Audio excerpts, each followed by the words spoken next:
Algunos nombres y detalles de esta historia se han modificado para preservar el anonimato y la confidencialidad. No todas las fotografías son de la escena real. Una mañana de agosto de 2008, una enfermera de 25 años de Portland, Oregon, salió a correr por un parque y desapareció sin dejar rastro. Una búsqueda a gran escala no dio resultados, y su caso se convirtió en uno de los casos sin resolver más misteriosos del estado. 8 años después, a miles de kilómetros de casa, en otro continente, durante una redada en el almacén de un contrabandista en Ghana, se encuentra a una mujer demacrada entre los cautivos. Es ella. Esta historia no trata de una desaparición, es la historia de un regreso imposible y de la estremecedora verdad sobre lo que ocurrió durante esos 8 años de silencio. El 14 de agosto de 2008, Portland, Oregon, se despertó con una niebla baja que dio paso a un sol radiante a las 9 de la mañana. Para Gina Cruz, de 25 años, aquel día iba a ser un raro descanso en su apretada agenda. La enfermera del centro médico Northwest Hills era conocida entre sus colegas por su impecable disciplina y meticulosidad. En la unidad de cuidados intensivos donde trabajaba sabían que si Gina prometía estar allí a las 7 en punto cero, llegaría 10 minutos antes de que empezara su turno.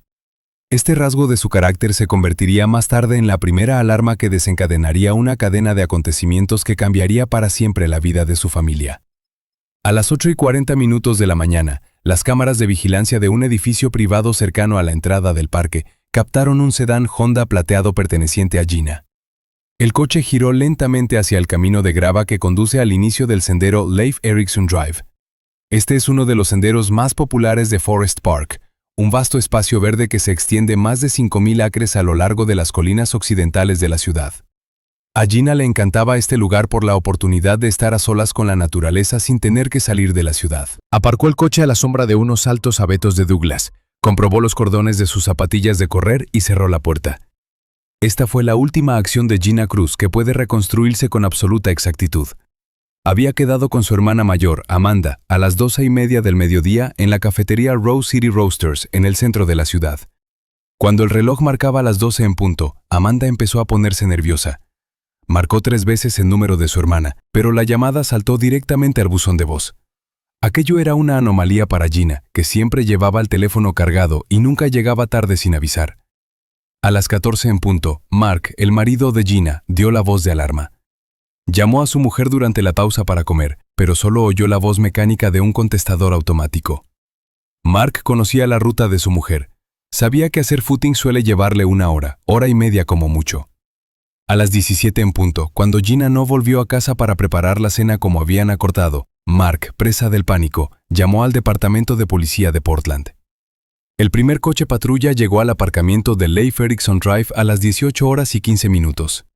El sol ya se estaba poniendo, proyectando largas sombras desde los troncos de los árboles. La policía localizó inmediatamente el coche de Gina. Estaba aparcado en el mismo lugar donde la cámara lo había grabado por la mañana. El coche estaba cerrado. A través del cristal, los agentes vieron una muda de ropa bien doblada, una botella de agua y la cartera de una mujer en el asiento del copiloto. La presencia de una cartera con tarjetas de crédito y dinero en efectivo prácticamente descartaba la posibilidad de un robo cerca del coche. Gina se adentró en el bosque voluntariamente y tenía intención de volver. Al amanecer del 15 de agosto de 2008, se inició una operación de búsqueda a gran escala. El Departamento de Policía de Portland movilizó todos los recursos disponibles. Unos 200 voluntarios, divididos en grupos de 5, empezaron a peinar el bosque en cadena, adentrándose en la espesura desde la carretera principal. 4 equipos caninos participaron en la operación. Los perros siguieron el rastro cerca de la puerta del conductor, guiaron al equipo de búsqueda durante unos 2,5 kilómetros por el sendero, pero luego se detuvieron en una bifurcación del camino donde el suelo estaba demasiado seco y rocoso para retener el olor. Forest Park no es solo un parque urbano, es un bosque denso con una topografía compleja, barrancos profundos y arroyos.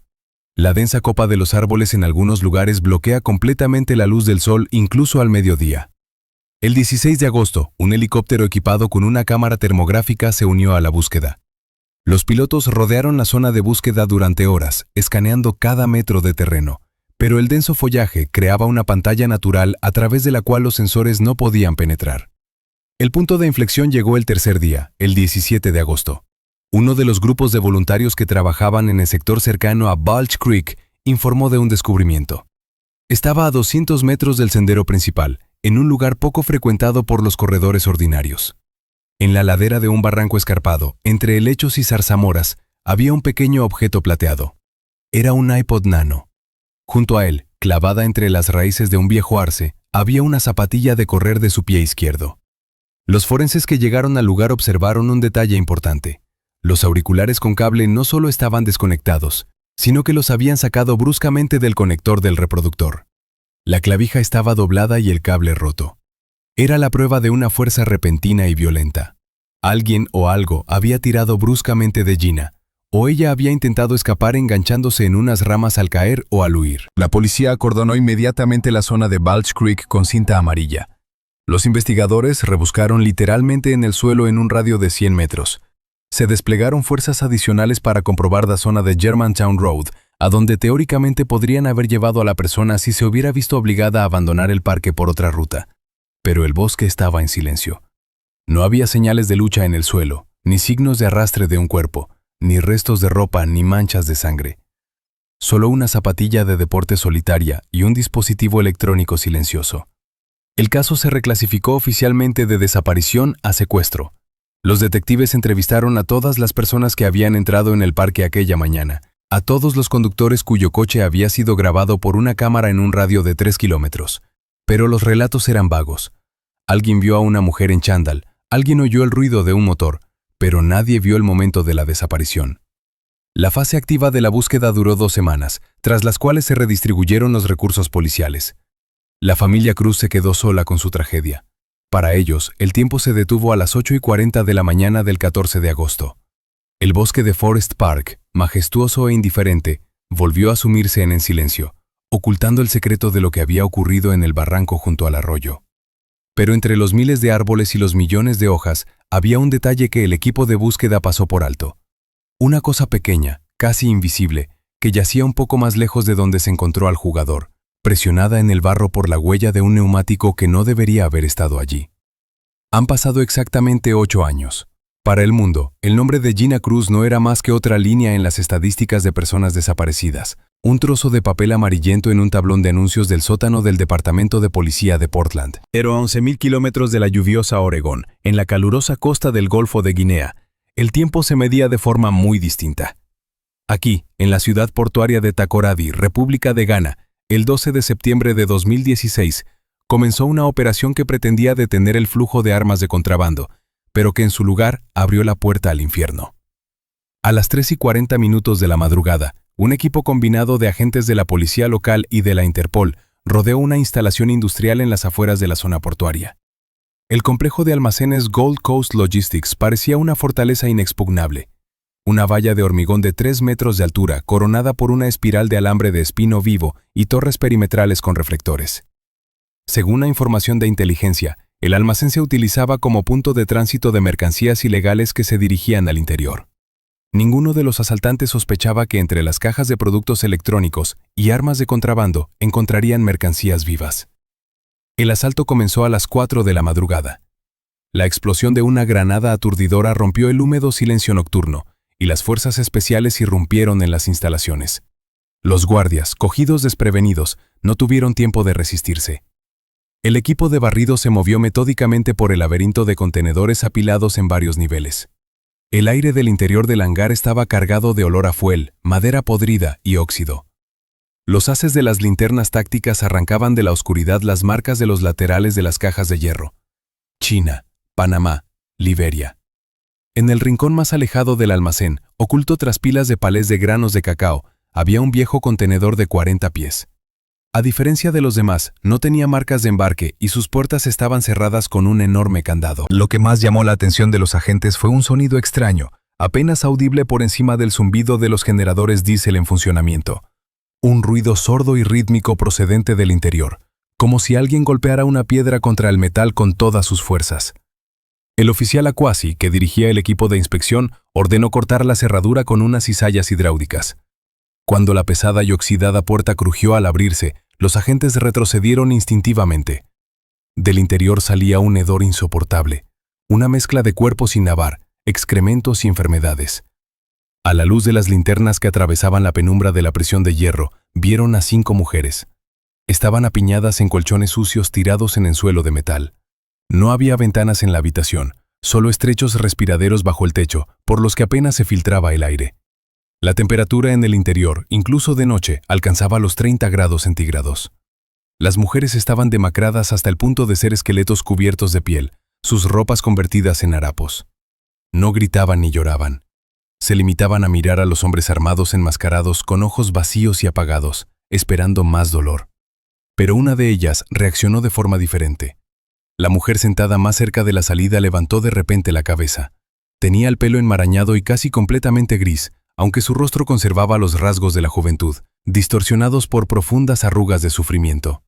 Sus brazos mostraban numerosas cicatrices, quemaduras y cortes. Se quedó mirando el parche de uno de los chalecos de los agentes. Allí, en letras blancas sobre fondo negro, estaba la palabra police, escrita en inglés. Intentó levantarse, pero las piernas no le obedecían, así que se arrastró por el suelo de tierra hacia la luz, extendiendo las manos temblorosas. Su garganta emitió un sonido ronco y graznante que solo se convirtió en palabras al tercer intento. No era un dialecto local. Era inglés americano puro, del que hacía años que no se oía por aquí. «Ya, Gina», susurró agarrando la pernera del pantalón del agente. «Me llamo Gina Cruz, de Portland, Oregón. Ayúdame». El agente de Interpol de origen francés se quedó helado. Conocía el nombre. Estaba en la base de datos de notificaciones amarillas, una lista de personas desaparecidas que revisaba antes de cada operación internacional. Pero la mujer que tenía delante aparentaba 50 años, aunque la enfermera desaparecida solo tenía 33. Los médicos militares tenían que sacar a las mujeres en camillas. Gina Cruz se encontraba en estado de shock grave. La llevaron al hospital de Takoradi bajo fuertes medidas de seguridad. Los médicos que la examinaron se asombraron de su grado de agotamiento y de la cantidad de heridas cicatrizadas que tenía en el cuerpo. Pero la prueba principal les esperaba bajo una capa de suciedad en su pierna derecha. Cuando la enfermera le lavó cuidadosamente el tobillo, apareció un dibujo en la piel. Era un tatuaje pequeño y descolorido en forma de nudo celta entrelazado con una flor de iris. En el informe policial sobre la desaparición de agosto de 2008 se describía exactamente el mismo dibujo. Los registros dentales enviados por fax desde Estados Unidos, 6 horas después, confirmaron finalmente lo imposible. La mujer encontrada en el contenedor al otro lado del mundo era efectivamente Gina Cruz. Los investigadores estaban conmocionados. ¿Cómo había podido acabar como esclava en África Occidental una persona que desapareció durante una mañana de footing en un parque del noroeste de Estados Unidos? Gina estaba viva, pero esta vida apenas era un destello en ella. Se estremecía ante cualquier ruido fuerte, se negaba a comer delante de testigos y buscaba constantemente un rincón donde esconderse. Su mente parecía seguir en la oscuridad de aquel contenedor. Cuando el investigador entró en la habitación para hacer las primeras preguntas, Gina estaba tumbada, acurrucada y mirando a la pared. No respondió a su nombre. Solo cuando el detective le preguntó en voz baja si recordaba cómo había llegado hasta aquí, su cuerpo se tensó como una cuerda. Giró la cabeza lentamente y sus ojos se congelaron con un horror más profundo que el océano que la separaba de su hogar. Sus labios apenas se movieron mientras pronunciaba una sola palabra que no tenía sentido para los médicos, pero que dejó helado al agente de la Interpol. No dijo el nombre del secuestrador. Dijo barco. Y en ese momento, fuera de la ventana del hospital, en el puerto, sonó largamente la bocina de un grandelero que partía, y Gina empezó a gritar. Amigos, antes de seguir desentrañando esta maraña de oscuridad, quiero pediros una cosa importante. Ahora mismo, haz clic en el botón de suscripción, dale a me gusta a este video y deja tus comentarios a continuación. Solo te llevará unos segundos, pero es fundamental para los algoritmos de YouTube. Tu actividad ayuda a promover este contenido para que la historia de Gina y las historias de miles de otras víctimas puedan ser escuchadas por el mayor número posible de personas. Gracias por seguir participando. El 5 de octubre de 2016, un vuelo médico especial aterrizó en una pista cerrada del Aeropuerto Internacional de Portland. Gina Cruz había vuelto a casa, pero no era un regreso al mundo que había dejado 8 años antes. Una mujer cuyo nombre había sido durante mucho tiempo sinónimo de desesperanza en los registros policiales, fue trasladada a un centro de rehabilitación clasificado custodiado por alguaciles federales.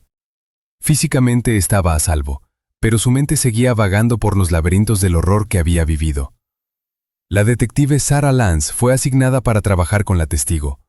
tenía fama de investigar delitos contra las personas con graves traumas psicológicos. Lance sabía que el procedimiento habitual de interrogatorio no funcionaría aquí. Nada de luces brillantes, espejos ni repreguntas.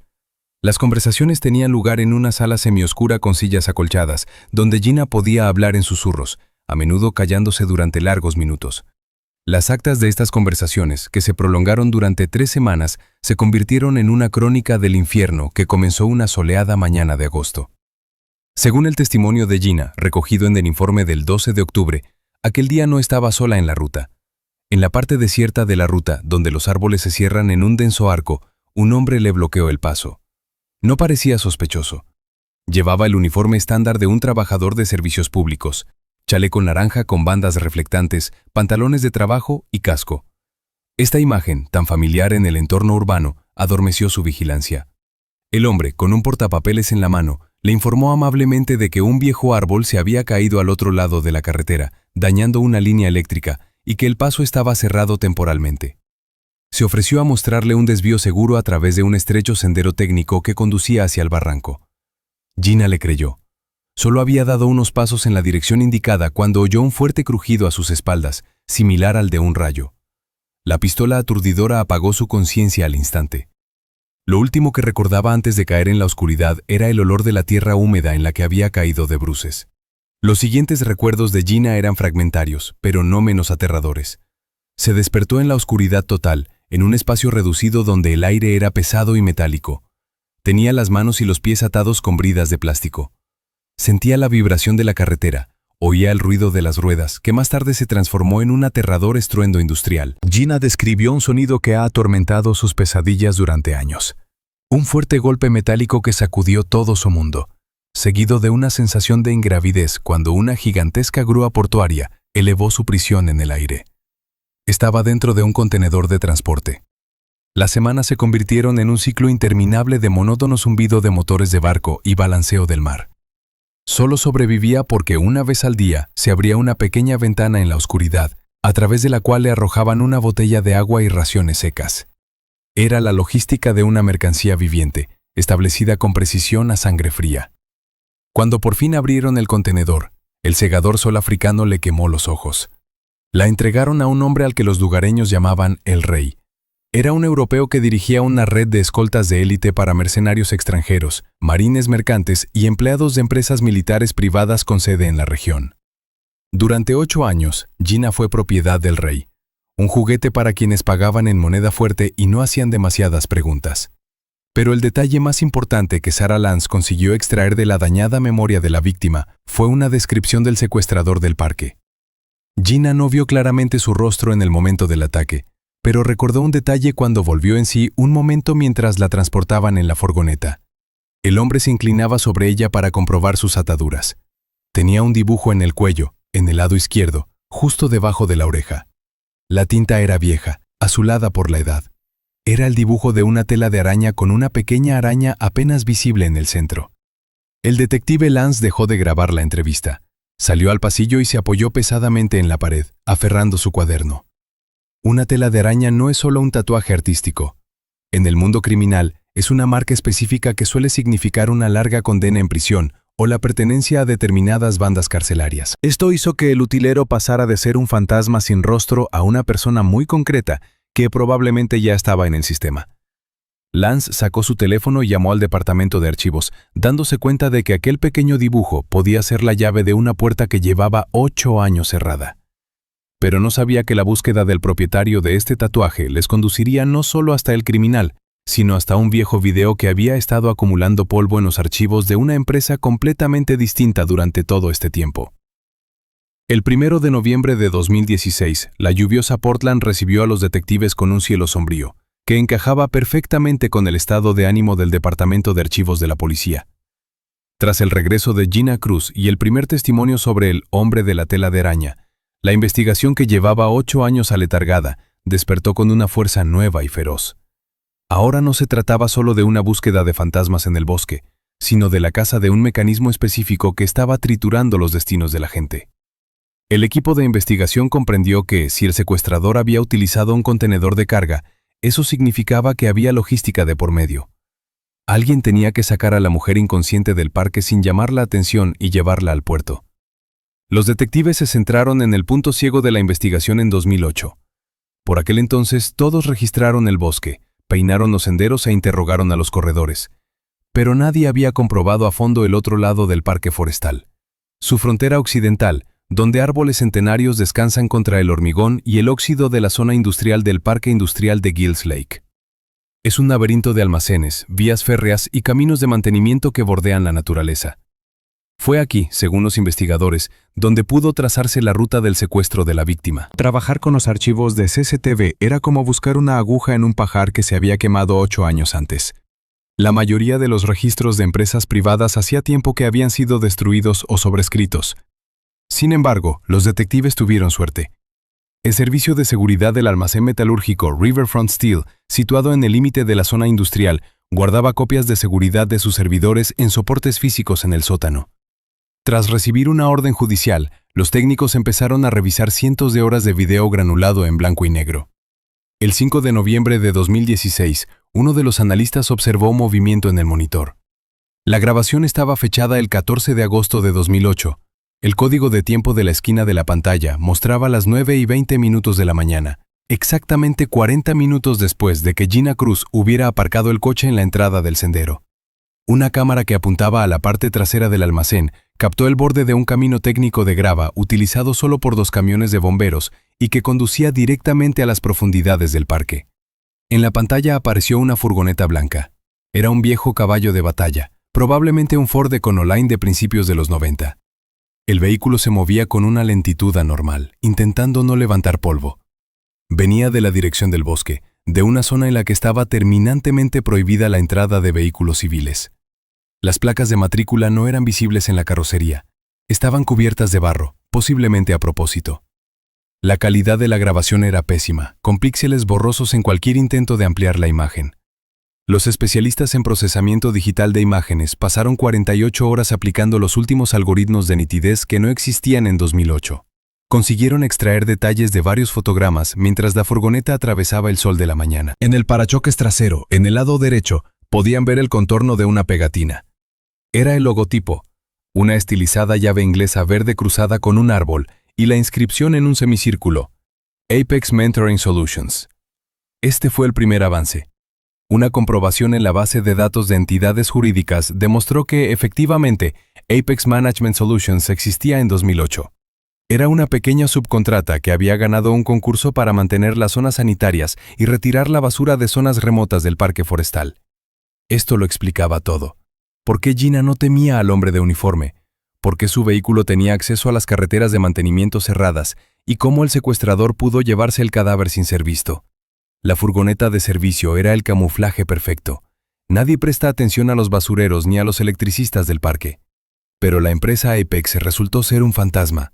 Fue liquidada en 2009 tras un escándalo de fraude financiero y evasión fiscal. Se cerró la oficina y los propietarios desaparecieron. Sin embargo, los investigadores comprendieron que la furgoneta no podía desaparecer sin más. Llevaba carga. El detective Lance cotejó la hora a la que la furgoneta salió del parque con el horario de trabajo del puerto marítimo de Portland. La distancia entre la zona industrial de Gills Lake y las terminales de carga era inferior a 8 kilómetros.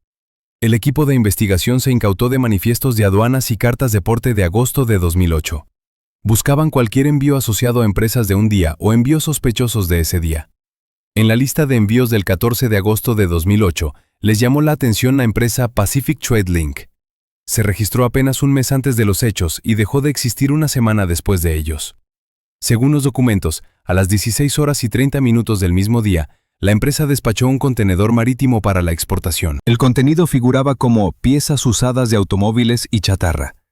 Destino, el puerto de Tema, Ghana, con transbordo técnico en el puerto de Algeciras, España.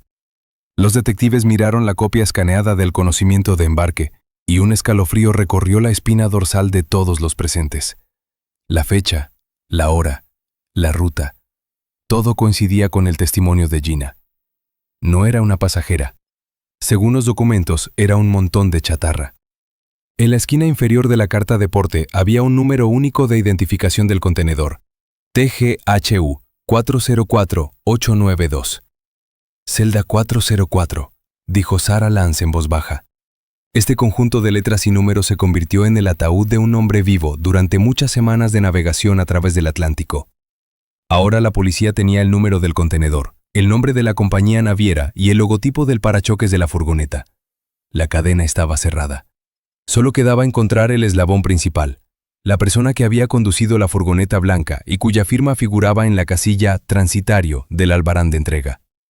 Cuando los expertos técnicos ampliaron el fragmento del documento con la firma, el autógrafo garabateado e ilegible les resultó familiar a los detectives.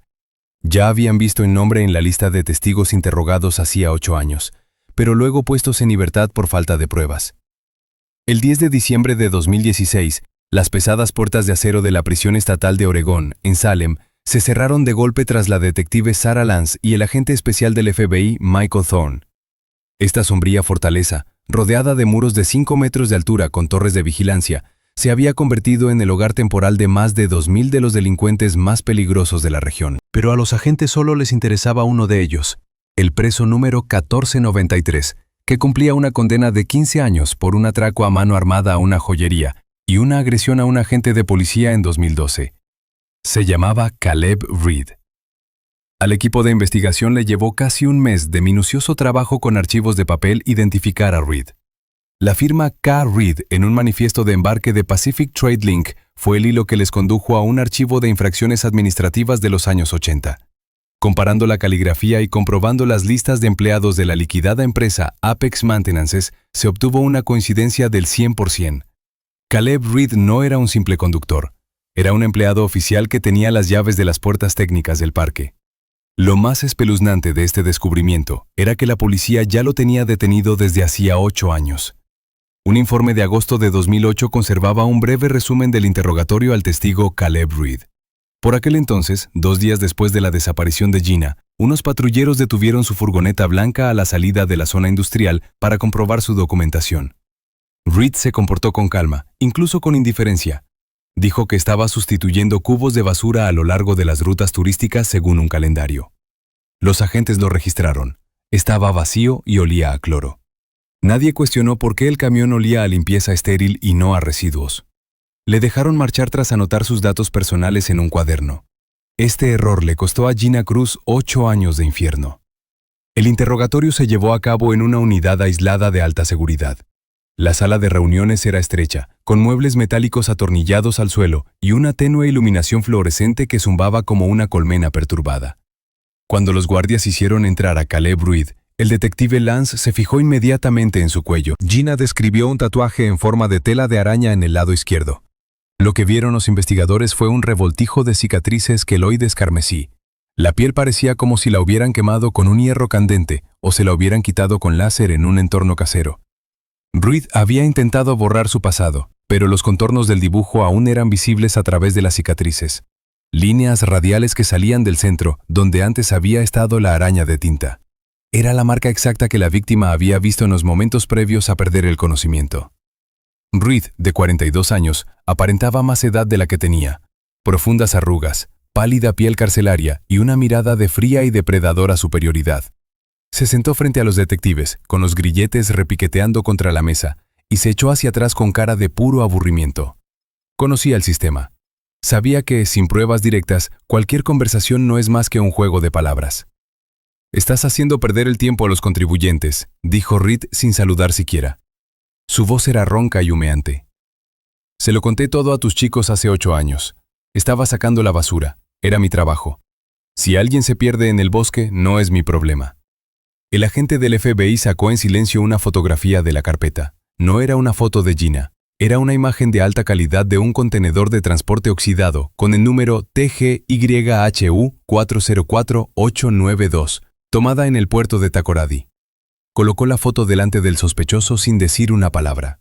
La reacción de Reed fue instantánea, aunque apenas perceptible para el ojo inexperto.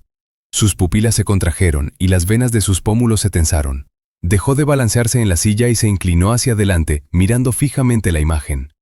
Empezó a perder la confianza en sí mismo, dando paso a una cautela animal. Reconoció el recipiente. Para él no era solo un trozo de hierro, sino una prueba que debería haber estado en el fondo del océano o pudriéndose en un vertedero de África, no sobre su escritorio de Oregón. No sé lo que es, murmuró apartando la mirada. Nunca he estado en un puerto. Solo soy un conductor. Sabemos lo de las cartas de porte, Caleb. Intervino Sarah Lance con voz tranquila pero firme. Sabemos que tu furgoneta era el único vehículo que circulaba por la carretera técnica a las 9:20 de la mañana. Y tenemos una testigo. Está viva, Caleb. Ha vuelto y recuerda la telaraña alrededor de tu cuello. Reid resopló, intentando poner una máscara de indiferencia, pero sus manos lo traicionaron, pues empezó a hurgar nerviosamente en el tablero de la mesa con la uña. Su ego, inflado por años de impunidad, no le permitía verse arrinconado. Quería demostrar que controlaba la situación, que no era un simple conductor de camiones de basura, sino un jugador a tener en cuenta. Ella no recuerda nada, dijo bruscamente, con la voz llena de rabia. Todo se hizo limpiamente. Soy un profesional. ¿Se acuerda de la descarga eléctrica?, insistió Lance. ¿Se acuerda de que la ataste? Eso es mentira, dijo Reid perdiendo los nervios. No utilicé la pistola eléctrica 2 veces. Esa zorra del parque estaba dando demasiadas patadas en la furgoneta cuando volvió en sí. Casi rompe la ventanilla. Tuve que inyectarle ketamina para que se callara. Le inyecté una dosis de caballo y se desmayó antes de que llegáramos al puerto. No veía nada. La habitación estaba en absoluto silencio.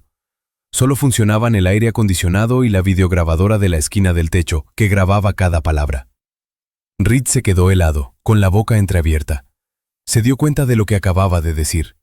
Nunca se había publicado en la prensa información sobre el uso de tranquilizantes o inyecciones. En 2008, la investigación no disponía de ninguna información sobre lo que le había ocurrido a Gina tras su desaparición.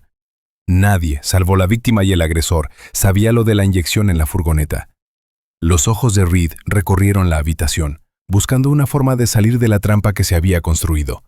Se apartó de la mesa, casi derribando una silla, y gritó: «¡Quiero un abogado! Esta conversación ha terminado. No diré ni una palabra más sin mi abogado defensor. ¡No tenéis derecho!». Los guardias le sacaron de la sala, pero no importó. La confesión estaba grabada. Los detectives tenían un ejecutor. Pero cuando la puerta se cerró tras Reid, el agente del FBI miró a Sarah Lance con dureza. No había triunfo en sus ojos. Reid era un depredador brutal y primitivo, pero solo era una herramienta. La ketamina, las facturas falsas, la logística internacional, requerían unos recursos y una inteligencia que un conductor de camión de la basura sencillamente no tenía. Reid no solo hablaba de la droga. La frase «tenía que inyectarse» significaba que la jeringuilla había sido preparada de antemano. Alguien le dio la jeringuilla. Alguien le dio la ruta. Y ese alguien seguía en la sombra, dirigiendo un proceso mucho más complicado que el secuestro de una mujer. Enero de 2017 aportó una fría claridad a la investigación sobre Gina Cruz. Si Caleb Reid era una herramienta, una fuerza bruta que arrancaba a mujeres de sus vidas, entonces la investigación necesitaba al arquitecto del sistema. La respuesta llegó de una fuente inesperada, una celda de una prisión federal donde cumplía condena el antiguo cómplice de Reid en robos menores. A cambio de una reducción de condena, el informador contó a los agentes del FBI un detalle que Reid había revelado una vez en un arrebato de embriaguez. «Yo solo soy un cazador que lleva la presa a la puerta, y Arthur la saca por la puerta. Arthur tiene las llaves de todas las cerraduras de la aduana». Los analistas pasaron 2 semanas examinando a miles de empleados del puerto marítimo de Portland llamados Arthur, que trabajaron allí entre 2007 y 2009. El método de eliminación solo dejó un nombre: Arthur Voss. En 2008 ocupaba el puesto de director superior de logística en la empresa internacional Global Horizon Shipping. Era su firma la que figuraba en los permisos de despacho acelerado de la carga en tránsito. Voss tenía un nivel de habilitación de seguridad que le permitía marcar determinados contenedores como inspeccionados, eximiéndolos del escaneado y la inspección física. El 23 de enero de 2017, un equipo combinado del FBI y la Policía Estatal de Oregón se detuvo ante una pulcra casa de 2 plantas en el tranquilo suburbio de Beaverton. El vecindario parecía el epítome del sueño americano. Césped cuidado, columpios infantiles en los patios traseros, paz y tranquilidad. Arthur Voss, que entonces tenía 55 años, llevaba la vida de un respetable jubilado. Cultivaba rosas y dirigía la asociación de propietarios local. Ninguno de los vecinos podía imaginar que aquel hombre educado y con gafas había sido durante años el jefe de expedición de ganado vivo de la costa oeste. El asalto tuvo lugar a las 6 de la mañana. Voss no opuso resistencia. Cuando el equipo SWAT derribó la puerta, estaba sentado en la cocina, en Albornoz, removiendo lentamente el café como si llevara toda la vida esperando aquella visita. Tenía los ojos vacíos y cansados. Pero el principal hallazgo no estaba en las salas de estar, sino bajo tierra. Durante un registro del sótano, convertido en taller casero, uno de los agentes advirtió una discrepancia en el plano de la casa. La longitud de la pared interior era 2 pies más corta que el perímetro exterior de los cimientos. Detrás de los estantes para herramientas, de tamaño perfecto, había un falso panel. Al desmontarlo, se descubrió un estrecho espacio donde había una caja fuerte ignífuga. Los expertos tardaron 40 minutos en forzar la cerradura. Dentro no había dinero ni joyas. Solo había un grueso libro de cuentas encuadernado en cuero negro y un montón de fotografías amarillentas sujetas con gomas de papelería. Era un libro de contabilidad, una relación detallada de vidas humanas vendidas como mercancías. La detective Sarah Lance, con guantes de látex, abrió el libro con cuidado. Las páginas estaban dibujadas a mano. Cada línea era una transacción distinta. Fechas, números de contenedor, peso, puerto de destino. Parecía un registro normal de exportaciones de madera o piezas de recambio, si no fuera por una columna llamada especificación. Lance hojeó las páginas hasta llegar a agosto de 2008. Su dedo se detuvo en la entrada del 14.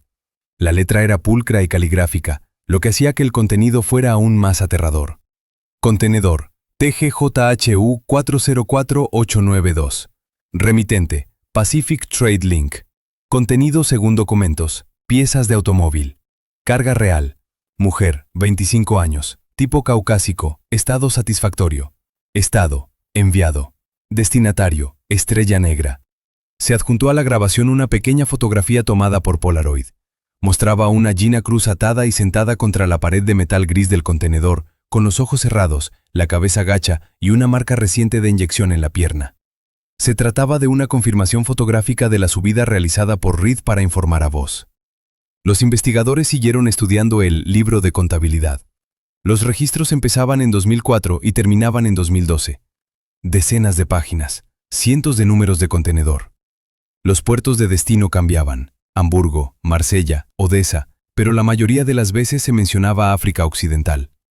No era solo una banda, era una cinta transportadora. Arthur Voss guardó silencio durante su detención, pero el libro habló por él. En la columna Pago, frente a cada entrada, había cantidades medidas en decenas de miles de dólares. Pero lo más importante era la última columna, que los detectives no pudieron descifrar al principio. Frente a la entrada correspondiente a Gina figuraba la abreviatura VD y las coordenadas de un correo electrónico en un servidor encriptado. Cuando los agentes de la División Cibernética del FBI traspasaron este contacto, se dieron cuenta de que habían llegado a la cúspide de la pirámide. La dirección de correo electrónico no conducía a un intermediario cualquiera, sino a un hombre que controlaba la vida en la sombra de toda la costa de Ghana. Encontraron otro sobre en la caja fuerte, debajo del libro de contabilidad. Contenía un disco duro con correspondencia entre Voss y el cliente. El último mensaje, fechado en agosto de 2008, solo contenía una frase del comprador: mercancía aceptada, el rey está satisfecho. Este rastro digital conducía directamente a la puerta de un club nocturno de Takoradi, cuyo propietario no tenía ni idea de que su anonimato virtual acababa de ser destruido por un archivo de papel en el sótano de un suburbio estadounidense. Febrero de 2017 fue el mes en que el mal abstracto que se ocultaba tras los códigos digitales y los nombres falsos adoptó por fin una forma física. Tras desencriptar el disco duro de Arthur Voss, la Oficina Federal de Investigación recibió la última pieza del rompecabezas. La dirección de correo electrónico del cliente condujo a los expertos cibernéticos a un servidor registrado a nombre de una empresa fantasma en una zona extraterritorial, pero los rastros de las transacciones financieras que pagaron el cargamento vivo llevaron a un punto concreto del mapa: la ciudad de Takoradi, en Ghana. Los agentes de Interpol, junto con las autoridades locales, identificaron a la persona que se ocultaba tras el seudónimo de El Rey. Se trataba de Víctor Dragos, de 50 años, un expatriado de Europa del Este que llegó a África a principios de la década de 2000. Oficialmente era un próspero hombre de negocios, propietario del club nocturno más popular de la costa, el Black Star Lounge. Este local tenía fama de ser un lugar donde se podía conseguir cualquier cosa por mucho dinero. Dragos vivía en el lujo, rodeado de guardias de seguridad, y se consideraba intocable gracias a sus conexiones corruptas en la administración local. Pero esta vez la orden de detención procedía de Washington, y era imposible ignorarla. La operación encubierta, cuyo nombre en clave era Estrella Destrozada, comenzó a las 3 de la madrugada del 7 de febrero de 2017. Sin embargo, el factor sorpresa se perdió parcialmente. Dragos, que tenía informadores en la policía portuaria, recibió un aviso 15 minutos antes de que llegara el equipo de asalto. Cuando las fuerzas especiales derribaron la verja de su chalet, estaba vacío. Las cámaras de vigilancia captaron a un hombre con 2 bolsas voluminosas corriendo hacia un muelle privado del patio trasero. La persecución se trasladó al agua. Dragos intentó escapar en una potente embarcación deportiva en dirección a la frontera marítima con Costa de Marfil. Esperaba desaparecer en el país vecino, donde tenía preparados nuevos documentos. Los guardacostas ganeses enviaron un helicóptero patrulla. La interceptación tuvo lugar a 12 millas de la costa. La embarcación de Dragos fue detenida por el fuego de advertencia de una ametralladora. Cuando los agentes abordaron el barco, el rey no opuso resistencia. Se sentó en la popa, fumando un puro y mirando tranquilamente las bocas de los cañones, como si solo se tratara de un desafortunado malentendido que podía resolverse con un cheque con muchos ceros. Pero el verdadero horror esperaba a los investigadores no en el barco, sino en la mansión de Dragos. Durante un minucioso registro de la casa, encontraron una sala de servidores detrás de una enorme librería en el estudio. Era el cerebro digital de su imperio. Dragos tenía la manía de documentarlo todo. Los servidores contenían terabytes de grabaciones de video que se remontaban a 2005. Ver estos materiales era un reto incluso para los agentes más curtidos. Los videos confirmaron las peores suposiciones de los investigadores. Las mujeres que fueron llevadas en los contenedores no desaparecieron sin más. Las mantuvieron durante años en el sótano de un club y en una mansión, trabajando en fiestas privadas para la élite. Mercenarios extranjeros, capitanes de barco y hombres de negocios turbios. En uno de los videos, fechado en septiembre de 2008, los investigadores vieron a Gina. Parecía desorientada, vestida con ropa ajena, e intentaba cubrirse la cara con las manos de la luz brillante de la cámara. Era una prueba irrefutable de que Víctor Dragos no era solo un hombre de negocios, sino un carcelero. Mientras tanto, en Estados Unidos, Gina Cruz estaba siendo preparada para un procedimiento de identificación. La detective Sarah Lance comprendió lo traumático que era esto para la víctima, por lo que el procedimiento se llevó a cabo a distancia utilizando fotografías. A Gina le mostraron una serie de fotografías, 6 hombres de edad y tipos similares. Cuando sus ojos se posaron en la foto número 3, su reacción fue instantánea. Se le cortó la respiración, le temblaron las manos y palideció. No dijo nada, se limitó a señalar con el dedo la cara de Víctor Dragos y cerró los ojos. La sombra que se cernía sobre ella desde hacía 8 años tenía por fin un nombre. Durante los interrogatorios de Dragos y el análisis de su correspondencia, surgió un detalle que pareció cínico a los investigadores. Caleb Reed, el secuestrador de Portland, y Víctor Dragos, el cliente ganés, no se habían visto en la vida. Nunca habían hablado por teléfono. Su asociación se inició en 2007 en foros cerrados y anónimos de la Darknet, un oscuro segmento de Internet que acababa de emerger como herramienta para la delincuencia mundial. Eran desconocidos, separados por un océano y un estatus social. Reed era un conductor fracasado que buscaba dinero fácil, y Dragos era un sociópata sofisticado que buscaba un producto concreto. Se encontraron en el espacio digital, donde Reed, bajo el apodo de cazador, ofreció sus servicios, y Dragos, bajo el apodo de coleccionista, hizo un pedido.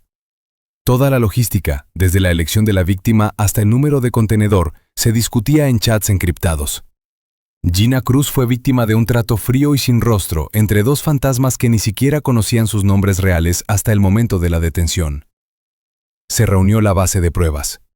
Archivos de video, documentos financieros, testimonios de las víctimas y rastros digitales ataron a todos los participantes en el crimen en un único nudo. Era solo cuestión de tiempo que Dragos fuera extraditado a Estados Unidos, pero cuando el avión que transportaba al principal sospechoso aterrizó en suelo estadounidense, los investigadores se dieron cuenta de que lo más difícil estaba por llegar.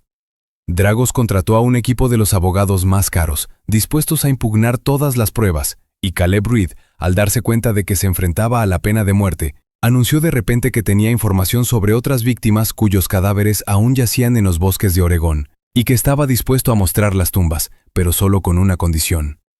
Agosto de 2017 se convirtió en el mes del castigo que la familia Cruz llevaba esperando 9 largos años. La sala del Tribunal Federal de Oregón, en Portland, estaba en silencio, solo roto por el susurro de los papeles sobre la mesa del juez y los chasquidos amortiguados de las cámaras de los periodistas acreditados. El juicio, que había abarcado 2 países y 3 jurisdicciones diferentes, se acercaba a su conclusión lógica. Las personas que habían convertido la vida humana en una mercancía estaban en el banquillo de los acusados, pero cada una de ellas se enfrentaba a la justicia de una forma diferente. Caleb Reed fue el primero en escuchar el veredicto. Los abogados del exconductor del camión de la basura hicieron un trato sin precedentes con la investigación. Al darse cuenta de que la totalidad de las pruebas, desde el ADN de los auriculares hasta el testimonio de Gina, le garantizarían la pena de muerte, Reed ofreció un acuerdo. A cambio de su vida, accedió a revelar los lugares de enterramiento de otras víctimas de los que la policía no tenía ni idea. Su testimonio condujo al equipo de búsqueda a una remota zona boscosa cerca de la autopista 6, en el macizo de Tillamook.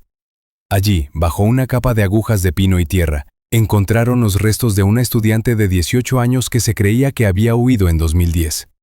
Reed también confesó el secuestro de otra mujer, a la que vendió a la misma red, pero que murió durante el transporte. Dada la gravedad de los delitos y el frío cálculo, el juez fue inflexible en su decisión, a pesar del acuerdo de culpabilidad.